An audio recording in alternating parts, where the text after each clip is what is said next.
What's going on, everybody? Zack Rosenblatt here with Darryl Slater for the latest episode, first in a long time, of the Talk is Cheap podcast. We're back for the start of the season. If you hear some rain, it's because we're doing this in a car at the Giants facility, but we have to make the best of what we can because we're here at practice. Darryl, how you doing? It's been a while since we've done this, and we're doing it in person, actually, first time. Yeah, it has been a while. A lot has changed with the Giants, obviously, and Just a little bit, yeah. A lot has changed in the world too. So the NFL getting back on track in terms of all fans and stadiums, and it'll be nice, I'm sure, for Giants fans to be out there on Sunday for the opener against the Broncos, be able to watch the team in person. So it'll be a pretty fascinating year and a team that looks a little bit different than last year. Yeah, definitely. I mean, yeah, I don't even know. Can't remember the last time we did an episode. It was a crazy year for us, so it was a little difficult. But obviously they added all these players in free agency: Kenny Golladay, Kyle Rudolph, Dory Jackson, and then they drafted Kadarius Toney in the first round. And all four of those guys I just named missed most of training camp. Dory Jackson played in training camp but got hurt towards the end. So it was kind of a messy training camp. We can get into that a little bit, but it's funny. I think I went in training camp maybe a little higher on the Giants than you. I wasn't extremely high. Maybe had them at 9 wins. I come out of it not feeling very good about them. I think I predicted 7 wins in my most recent thing. But you saw a bunch of training camp. How do you feel about the Giants now compared to before training camp? I think you hit the nail on the head with the big problem there. A lot of their prominent offensive players, particularly new guys, Kyle Rudolph, Kenny Golladay, Kadarius Toney, missed significant stretches. Saquon Barkley, just by the nature of his return from his knee surgery, missed significant stretches of training camp. And you're talking about some new guys who needed to kind of gel with Daniel Jones, and they just haven't had the opportunities to do that. Now they're going to come out of the gate with a game against the Broncos and then a quick turnaround game in Washington, and you look at those games and you think, oh, those teams weren't very good. Those are probably winnable games, and that's perhaps true, but they both have pretty good defenses, and now you have a Giants offense that has not really had a chance to gel together. It seems like a potential recipe for an 0-2 start in 2 games that, on paper, based on the records of these teams last year, that the Giants could have a decent chance of winning. And we'll see what 0-2 means. Obviously, 17 games different than 16, but this is a team that got off to a slow start last year, the Giants did, and you wonder when is their offense going to kind of get it together? I mean, Kenny Golladay even said it, right? Like, he expects the offense to start slow. I mean, geez, you never hear a guy talk pessimistically. I feel like it was accidental honesty there. Yeah, exactly. It was honesty, not even pessimism. But you never hear a guy be that real about some of the challenges they're almost certainly going to face, to say nothing of their offensive line. And if you even listen to Joe Judge, and he's not someone who really gives away much.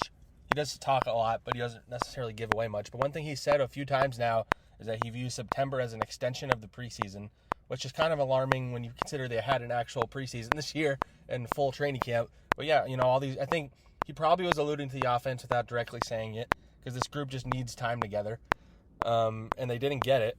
So now, you go into the season, and, the offense was the number one problem last year. I mean, it's you just look at the very basic stats. You don't even need to go into analytics. Their defense was in the top half of the league. Their offense was 31st, and they averaged 17.5 points a game. If the offense averages 20 points a game, they make the playoffs last year. Like, there was a few games they lost by they lost quite a few games by single digits last year. And that's why they went out and they spent all this money on offensive guys. A lot of them had questions about their health coming in, and they've all kind of lived up to that. But, on paper, this was supposed to be a lot better. And we can start previewing the season / the game. I figured we could hit all the key storylines, and I think the key one isn't even Daniel Jones necessarily, although he's obviously an important one. I think it's the offensive line. Yes. Whatever you think of Daniel Jones, there's no way to even tell what kind of player he is if the offensive line is as bad as it was last year. And I would argue that based on what I saw in the joint practices, what we all saw in the preseason, what we saw throughout training camp, you could argue that the offensive line is worse than last year. They took a huge risk cutting their best player on the offensive line, which was Kevin Zeitler, for cap space so they could go and sign guys like Golladay. And instead of adding anybody new of relevance, they just decided they're going to roll with the guys they drafted last year. They're going to move Will Hernandez to a position he's never played at right guard, and they're going to bring Nate Solder back as the swing tackle. It's been such a disaster that right now it looks like Nate Solder's going to start at right tackle, and it seems like the right choice based on how bad Matt Parrott, is it pronounced Parrott? I just learned the other day. Matt Parrott was in training camp, and that's alarming because they drafted that guy in the 3rd round last year in hopes that he would become the starter, whereas Nate Solder in 2019 was probably the worst tackle in football. He allowed 11 sacks. He didn't play football all last year. He wasn't even around the team. He opted out, so he wasn't in football shape when he got here. And he still beat out Matt Parrott for the starting job. They'll probably rotate, but like that right there. And by the way, he hasn't played right tackle since his rookie year, which was a long time ago. And then so that's a disaster at right tackle. Left guard Shane Lemieux wasn't good last year. Been injured most of training camp. Really didn't get any reps. Didn't play in the preseason. They have him locked in as the starter at left guard, and so that's a question mark. And then Andrew Thomas, ended the preseason poorly. I think he was going through some things, which I'm writing about this week, but. Based on how he started last year, like that was alarming to say the least. And I would argue he's probably the second most important guy in this team behind Daniel Jones. I mean, look, you covered it. I mean, not only did they not add any players of relevance, they added some players of irrelevance. Well, first of all, Joe Looney and Zack Fulton retired during training camp, and those guys, if you're relying on them anyway, it's not ideal. Jonathan Harrison wasn't good enough to stick around. They cut him. Kenny Wiggins was randomly thrown in with the first team. He just got cut from the practice squad. So they revamped their backup offensive line unit a week before the season. They traded for Ben Bredeson on the Ravens and Billy Price on the Bengals. Clearly, both those teams didn't feel like they needed. The ironic thing about the Ravens one is Bredeson wouldn't have been available if they didn't have Kevin Zeitler. So the Giants had to give up a 4th-round pick basically to get this young guy. The Giants terrible. Who probably will wind up starting at some point. But yeah, it's not a good sign when you're revamping your offensive line a week before the season, I would say. The Giants' terrible offensive line is a flat circle, I guess. It just goes to show with it. Yeah, it's funny. I was on a radio show the other day, and he's like, you know what? The offensive line has been as bad as it has been the last couple of years. And I'm like, what do you mean the last couple of years? You mean the last 10 years? He's like, all right, fair enough. Because this offensive line, since I've been covering the Giants, certainly hasn't been good, but probably since they won the Super Bowl, it's just been a mess, and they've made a lot of bad draft picks and bad signings, and we always wind up coming back to Dave Gettleman at some point on this podcast. But when he came here, his message, and he said it multiple times, was that he was gonna get the offensive line better, and that was gonna get the team back on track. I don't remember the exact quotes, but it was the hog mollies and all that stuff. We're in year 4. The offensive line might be worse than when he got here. None of his draft picks so far have panned out. You could say maybe these young guys figure it out at some point, but he's been saying that that was how he was gonna build this team. They haven't won it all, and the offensive line is still bad. Yeah, I was talking to Tiki Barber at an event the other day, and I said, so Gettleman said when he got here he was going to fix the line, and then he just kind of jumped in and said, and that hasn't happened. And he's right, that has not happened. I mean, that's the simplest way to kind of sum up Dave Gettleman's biggest failure. That hasn't happened. It hasn't even come close to happening. I mean, you went through every position, and you look at their line, and probably the most stable position right now is center, where Nick Gates is there, and he's a perfectly acceptable player who's fairly new to the position. And when they're talking about moving him to guard now too, because they might have a better unit with him at guard, and he's their best player right now at center. I just don't see any way this goes well for Daniel Jones. I mean, Andrew Thomas is going to have to make a huge leap this year, and yeah, I mean, there's still hope for him. It's not like all is lost because he had a rocky rookie season, but he needs to prove it, yeah, for sure. And he needs to, and he has some significant challenges coming out against these two defensive fronts in the Broncos and Washington the first 2 weeks, and in a span of a Sunday to Thursday too. Remember, so it is going to be very difficult for Andrew Thomas right out of the gate. And one thing Tiki said when I was talking to him too is you don't want to get in a position where you're having to always worry about helping your left tackle, who should be your best lineman, with chipping with a running back, keeping a tight end over there, and shifting and all that sort of stuff. So that just makes liabilities elsewhere in the line, and the Giants cannot afford to do that right now because of all those other weaknesses that you mentioned. Anytime I get asked about how I think the Giants are going to do this year, it always comes down to the offensive line, because I genuinely think this roster, top to bottom, is good enough to win in an NFC East. That's not that good. Like they have strengths, especially on defense, which I'm sure we'll get to. They have more talent on their weapons. Saquon Barkley will be back. A lot of guys coming back from last year.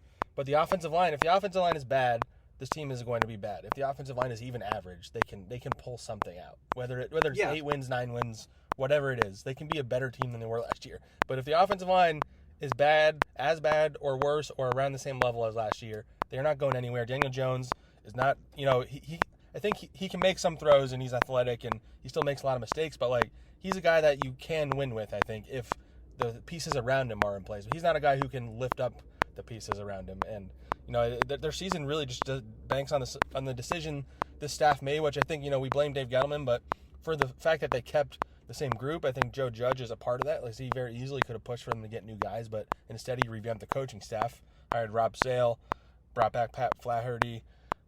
Freddie Kitchens is going to be helping on the O-line now.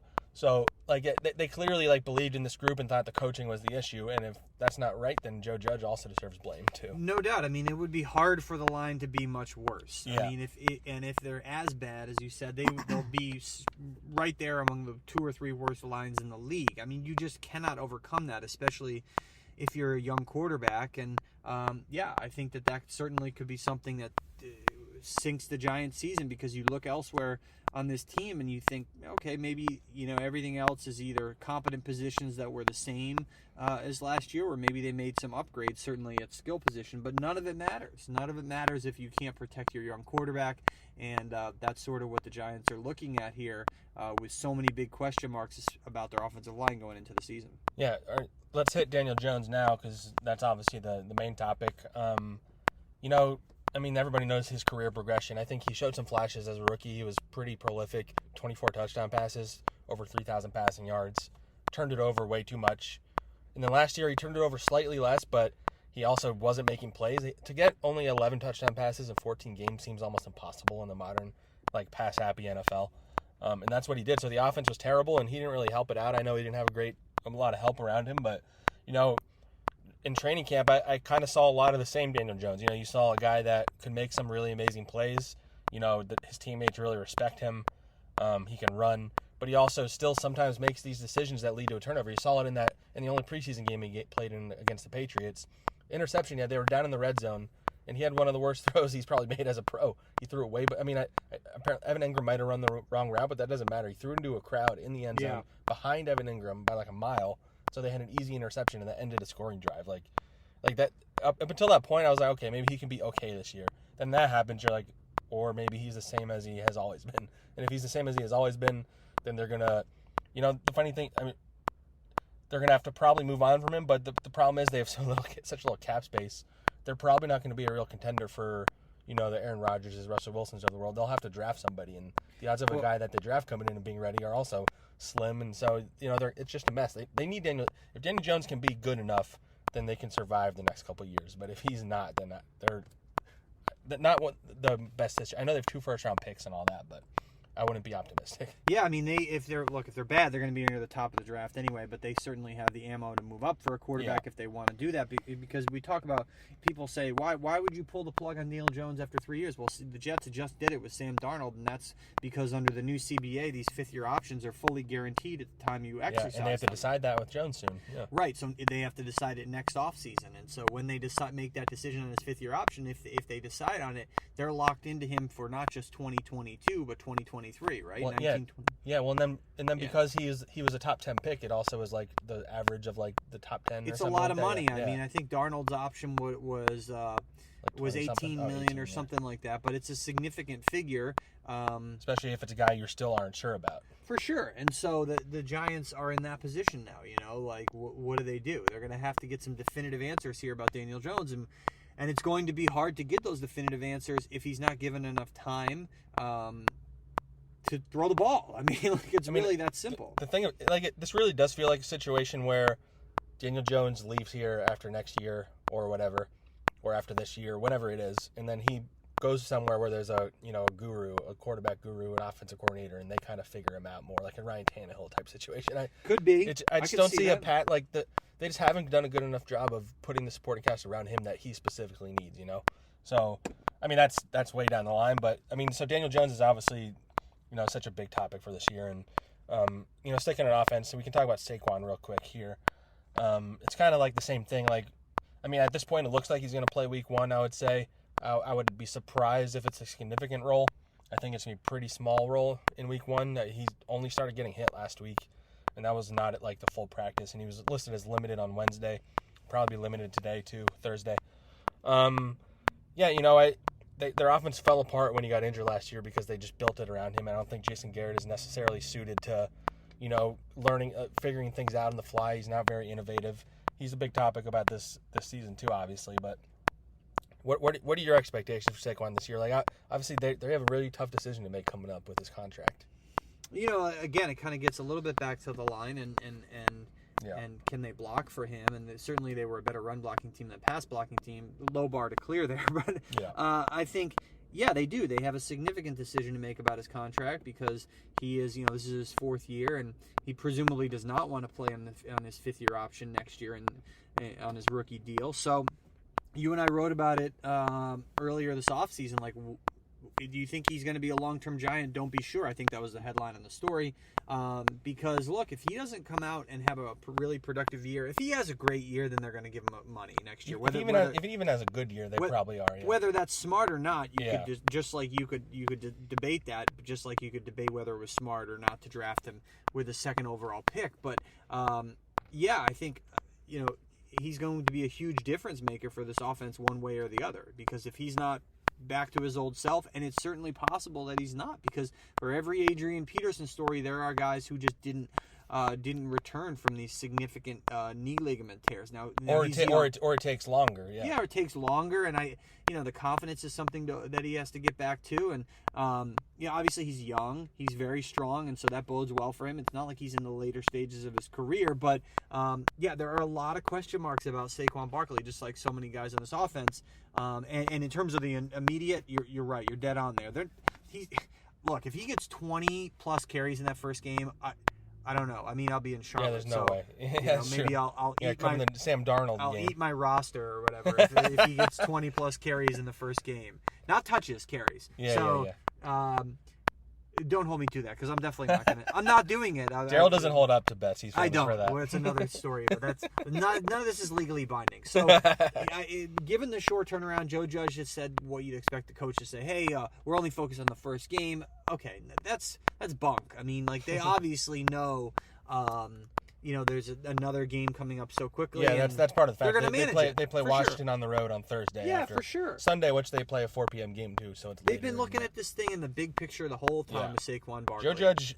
It's funny. Joe Judge a lot of times acts like he has no idea what his schedule is, but that guy probably has the entire year planned out already. So yeah, exactly. And so they've looked at the big picture all along with Saquon Barkley's long-term health and not wanting to do anything to jeopardize it, which is smart, which is very smart because look, I mean they've invested a lot in him, and they probably will invest some more still if they give him the long-term contract, obviously. So yes. They want to preserve his long-term health, and it's not worth pushing him out of the gates here.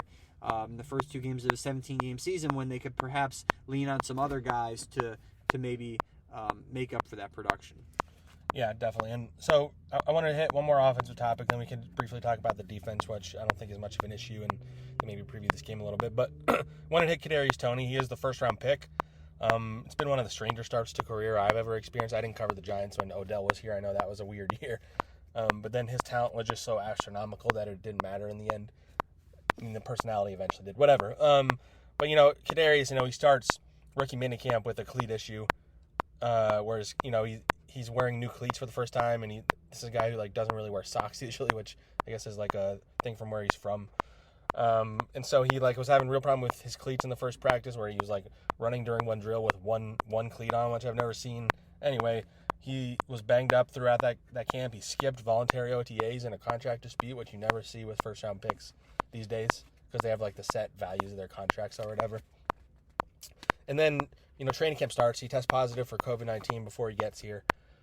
He misses. They really slow to ramp him up. He started really feeling the COVID effects. It was an issue. They brought him back. He played in some team drills one day, and then from there it just was way back to almost him not being out there at all for the entire camp because COVID. It hits everybody differently, obviously, as you know. And then sort of, I think as a result of that, maybe, that's not definite, but he hurt his hamstring at some point. And so that's been plaguing him. And so he finally just started, in this last week or two, started practicing, and the Giants are starting to talk him up again. I would still be surprised if this guy plays a big role in the beginning of the season. And that's alarming they basically made a luxury pick. They traded back, which was a good move.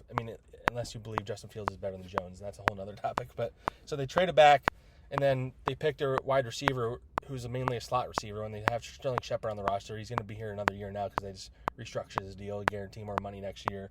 They have Kenny Galladay, they have Darius Slayton. So they picked a receiver, and they have all these other needs, which is fine. But like now, if the expectation is that Tony's not going to make a significant impact as a rookie, then you kind of wasted a first-round pick for a team that, on paper doesn't look like it's going to be a contender, and they need to hit on all their draft picks. Yeah, I mean, from the get-go, you looked at this pick, and it just seemed very curious. And it's gotten even more and more curious as Kadarius Toney has gone along here early in his career. When you talk about Odell Beckham, who is obviously a tremendous talent, right? So he missed the first 4 games of his rookie year and a lot of the preseason with a hamstring injury. Even those next 3 games where he came back, you go back and look at those numbers from 7 years ago. They're pretty modest numbers his first 3 games until he kind of, burst onto the scene there in the last 9 games of his rookie year. So even a guy with that amount of talent, it took the first half of his rookie year for him to get his feet wet. Now, Kadarius Toney, I don't think he's going to miss the first 4 games, but that just goes to show that it's not easy to be able to hit the ground running in the NFL as a receiver when you have not gotten the time with your quarterback. And I go back to this is all this stuff I talked to Tiki Barber about and wrote a little story about it as well. He had good context. I mean, he brought up the Odell thing. I had forgotten about that. But he brought up this is the same conversation people were having about Odell Beckham. What can we expect from him? And as Tiki said, he turned out to be pretty darn great. Yes, of course, but it took until the second half of his rookie year, and you're talking about a guy with like otherworldly talent. And so we'll see what Kadarius Toney is going to be able to offer early in the season, but I would be surprised if it's going to be a lot. I mean, another factor with him that it's often left out is that this guy doesn't even have that much experience playing wide receiver. He was a quarterback in high school, moved to wide receiver once he got to Florida. He still wasn't fully developed by the end of it. I think he still needs to learn a lot about route running and all that stuff. So, he's a raw prospect on top of not practicing at all in training camp. Yeah, no, and again, I'll get back to something that Tiki said, because, I mean, he's got a pretty smart football mind, even though a lot of people, the Giants fans, may think he's annoying, but whatever. And this is a good point. It's not like it's some inventive point, but playing receiver in the NFL is so different than in college because these offenses in college are very simplified. You run a go route, and that's it, and you have your assignment, and you go. But a lot of these routes in the NFL are coverage dependent, right? So your route can change before the play, right pre-snap. So you have to read the coverage. You have to be on the same page as your quarterback. And if you don't know what you're doing, or you don't have a lot of experience at receiver, or you haven't gotten a lot of opportunities to work with your quarterback in training camp, all of which is true of Kadarius Toney, who may be a great athlete, if you don't know what the heck you're doing and you run the wrong route, it doesn't matter, right? So that's something that we may see pop up here. Yeah, I mean, I'm very interested to see how his season plays out. Yeah. Because the thing is, like, he is an intriguing player. Like, he's very quick, twitchy. He can line up at a bunch of different spots. But I'm also not entirely confident Jason Garrett has the creativity to use them in the right way. But that's a topic for another day. We can hit the defense real quick. I think this defense could actually be pretty good. I think they loaded up in the secondary. They filled their biggest hole, which was a second cornerback spot. They maybe overpaid for Adoree Jackson, but he's such appreciably better than Isaac Yiadom and Ryan Lewis were last year that that should make a real big difference as long as he stays healthy, which is no guarantee. But, that secondary, you have him and James Bradbury. You have Logan Ryan coming back. You have Jabril Peppers, and then Xavier McKinney's going to play the whole year. So that's just a very talented secondary, and that's a very Patriots way to build the defense, starting from the back. They lost Alvin Tomlinson, but they brought back Leonard Williams, and I think they really think that Dexter Lawrence can make a leap forward. They need Leonard to play like he did last year, which he had never done in his career, and we don't know how he bounces back from a season like that because he's never had a season like that. So that's going to be very interesting to see how he handles the added attention. And, the big question is obviously the pass rush. They tried signing Leonard Floyd. He wound up going back to the Rams, so the only guy they really added was Azeez Ojulari. So now you're banking on a rookie. You're banking on Lorenzo Carter, who everybody's high on in training camp, and I know Patrick Graham was getting emotional talking about how good he's looked the other day. But, again, he's a guy that hasn't proved it yet in games, and he's in his 4th year. Shane Ximenez still hasn't really proven anything. He was banged up all of last year. And so their 4th-round pick, Ellerson Smith, might even be a medical redshirt for them this year. So there's real questions about the pass rush, but you also kind of believe, even just you see what they did last year, Patrick Graham's ability to create pass rush in creative ways. But ideally, you'd have a pass rush you can rely on as the guy. Yes, and so there's going to be a lot more attention on Leonard Williams with Dalvin Tomlinson gone, and they are, like you said, they're relying on Dexter Lawrence to take that. And he's been really good. I mean, the guy's been really good so far through 2 years, and so look, they're going to be relying on him to take another big step. And you have a defensive line that can take some pressure off your secondary, and they already have a pretty darn good secondary. So, and Blake Martinez, really solid middle linebacker. So there's a lot to like about this defense. I mean, people have been talking up this defense. They made, for the most part, they made upgrades. They made upgrade, like you said, at the most significant area of need, number 2 cornerback. They have a guy in Patrick Graham, who everyone's raving about of being this brilliant defensive coordinator, should be a top 10 defense. Let's say what it is. And this should be. I mean, they've invested a lot of money in draft picks and making the defense. This should be a top 10 defense. If it's not, it's a disappointment. That's the bottom line. Yeah, I mean, and then especially because even if the offense is better, it's not going to be even probably a top 20 offense. So you need the defense to kind of balance it out. So. Absolutely. And you should have more balance on the roster. But the way this team has been constructed, that's just not how it is. So yeah, I mean they need to hold up their end of the bargain, and that's being one of the best defenses in the league, and that's high expectations. But with all the hype and Patrick Graham talked about as a head coaching candidate, and maybe it's a kind of thing where they did a really good job last year, and he didn't have really much to work with, and now that he has more to work with, in theory, they should be better. So that's gonna be very interesting to see how that plays out. And I'm trying to think. So I mean, Leonard Williams, we did mention him a little bit. Like what do you think he can do for an encore? Jeez, man. Are you less confident than other people seem to be about his? 11.5 sacks is going to be tough to match. Yes, I think so too. I mean, look, the guy has been a disruptive pass rusher throughout his career. If you look at the metrics and you look at his quarterback hits, the sacks are the main sexy thing, but he didn't have those until last year. But he had been an effective pass rusher and pretty good against the run too. So it's not like he was some guy who had never done anything and all of a sudden last year he burst onto the scene. But he certainly had his best year last year. So I don't know. Maybe 8 sacks or something like that. Which is still pretty good. I mean, they need other people anyway to emerge. Like he had 11.5, and then I think second most was 4 last year, and that guy's gone. So you need Dexter Lawrence to step up. You need Ojulari to be good right away, which is no guarantee because he has some health stuff. So yeah, I mean, you're almost nitpicking on this defense. I think outside linebacker is a legit concern, and you could say nickel corner, where Darnay Holmes had a tough camp, and guy they drafted, Aaron Robinson, is going to be out at least 6 weeks. So I think that's a concern, but I think you feel pretty good about the defense going in. Most of my concerns are on the offensive side. Yes. And we could use that as a jumping off point to just preview Sunday's game real quick. And you mentioned this, the first 2 games they have are against teams with pretty talented defenses. And so you have to wonder if you're confident in the Giants' offense's ability to score on them, especially in week 1 against the Broncos, a team that has a fully healthy Von Miller. Bradley Chubb should play. They have maybe the most talented secondary in the league. Justin Simmons, yeah. I mean, they drafted Patrick Surtain, who apparently looks just amazing in camp. So you have to look at the Giants' offensive line and Daniel Jones and wonder if they can get things going against this defense with him having no reps with Kenny Golladay, barely any reps with Saquon. I mean, he's played with him in the past. No reps with Kyle Rudolph. He's going to start at tight end because Evan Ingram's probably out.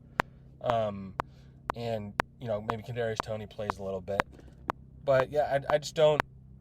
I mean, anything. It's the thing. Week 1. The great thing about week 1 is just like we all kind of going in, just kind of guessing at this point. And it's gonna be nice to finally be able to see a game and be like, okay, so what I thought during training camp about this was true, what this wasn't, blah blah blah. Everything changes, but I just don't have confidence in this offense, especially in the beginning part of the season, especially with the team basically admitting that they're gonna start off slow. And so when you start off against 2 defenses that are pretty talented, starting week 1, I don't feel great about their chances on Sunday. Nope, I don't either. I think they're going to lose a low-scoring game. And I guess we can get to the picks at the end, but I look, Bradley Chubb and Miller are going to make life pretty hellish for the Giants' offensive tackles, just like Chase Young will in Washington on Thursday night. It's going to be brutal. I mean, let's be honest here. They're going to be lucky to make it. They should consider themselves fortunate if they get out of these first 2 games without getting Daniel Jones hurt. Yeah. Period. I mean, I know that's like doomsday type stuff, but their offensive line. Daniel Jones not getting hurt, and maybe you don't get blown out, so you're not demoralized. Right. That's the best. I think the Giants' defense is good enough to limit a Teddy Bridgewater and Ryan Fitzpatrick. Yeah, that's the thing. I think you're looking at a couple low scoring games. I mean, like you mentioned, you look at these games on paper, you have to win the games where the other team doesn't have a star quarterback. You have to. And they have a lot of games like that this year. And then the week after that is Matt Ryan and the Falcons, and they should beat the Falcons, but they have weapons on offense too. You look at that schedule on paper. The Giants have always had Washington's number. Denver hasn't made the playoffs in a few years. I can't remember the last time they did. So, on paper, they should win this game. But, based on what we see, the offense is going to make or break this season. So, what would you have for your pick for this game? I have Broncos 20, Giants 14. I was going to go. I haven't officially picked mine yet since I was writing the picks this week. I was going to go 21 to 17. The Giants offense getting 17 points might be a great success. Should we do wins picks? For the season? Sure. Yeah, I think I mentioned I had them going 7 and 10. I honestly had not read your thing. I'm sure it's a scintillating read. I'm sure it's fascinating. As I put in there, 100% accurate. Everything will be right. Honestly, I should have said, because I was literally going to say 7 and 10. I didn't even know you picked that until just now. I had them doing winning a bunch of games down the stretch against some winnable opponents, but I just don't see it. Some of these opponents they're going against have some pretty prolific offenses. Yeah, so. I think I picked 7 and 10 earlier on for similar reasons. I mean, if you look at their December and onward schedule, you're talking about Dolphins, Chargers, Cowboys, Eagles, Bears, Washington. Those are all winnable games. Winnable games in there, right? That'll pretty much decide their season, because their schedule to start out's a little bit harder. Yeah, they go Broncos, Washington, Falcons, Saints, Cowboys, Rams, Panthers, and then you get into November with Chiefs, Raiders, then the bye, and then you come out of the bye with Buccaneers, Tampa, and Monday night Eagles. prime time on the road. But it's interesting, like you said, once the calendar turns to December with Dolphins, Chargers, Cowboys, certainly Dolphins, Chargers, the schedule lightens up a little bit. There's more road games, but those are But will they be out of it at that point? Yep. So December, and again, it's a 17-game schedule, which is going to be an interesting factor. Yeah, so I'll say 7 and 10. You'll say 7 and 10, and don't take it to the bank. Yeah, do not listen to us, I would say. All right, we can wrap up on that. We'll be getting you guys a weekly podcast again now that the season's here. Thanks for listening. Subscribe if you don't already, and we'll talk to you guys again soon.